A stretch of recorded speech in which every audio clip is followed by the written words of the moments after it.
New new video নিয়ে চলে আসলাম। তার মানে কি তোমরা പുതിയൊരു വീഡിയോ കൊണ്ട് വന്നിരിക്കുകയാണ്. നെയ്മീൻ ശീലാവ് നെയ്മീൻ അല്ല এটা হচ্ছে কি মাছ জানো? এটা তেন্দুমিনারে মদলে মালাম্বাম্বুলের উকানে। তার মানে কি এটা অজগর সাপের মতন দেখতে, ঠিক আছে? তা চলে আসবে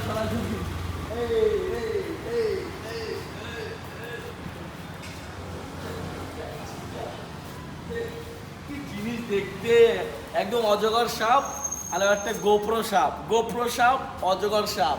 তার রোলটা কি হবে আমার মামুর কাছে জিজ্ঞেস করবো। আমাদের ডায়লগটা কি, ফেমাস ডায়লগ আছে। আসো মামু, আমাদের ডায়লগটা কি একটু বলে দাও। কাছে আমাদের ডায়লগটা কি একটু মামুকে ফোয়াস কর। আমাদের ডায়লগটা কি? চেট্টেকা। হ্যাঁ মামু, আমাদের ডায়লগ হচ্ছে চেট্টেকা। তাহলে এটা মাছটা এখন সরাসরি আমাদের একটা মামু আছে পিস করবে। আমাদের একটা মামু, সেই মামুর জায়গায় পুছিয়ে দিই। আসো তোলা আসো। এই তো মাছটা সেই মাছ, ঠিক আছে? একদম অসাধারণ মাছ। এখনই আমার মামু কাটতে আছে, ঠিক আছে? এই তো মামু, এবারে হাতেরা মামু উল্টিয়ে। ওকে মামু, একটু হাসি মুখটা দেখিয়ে দাও মামু। হাই।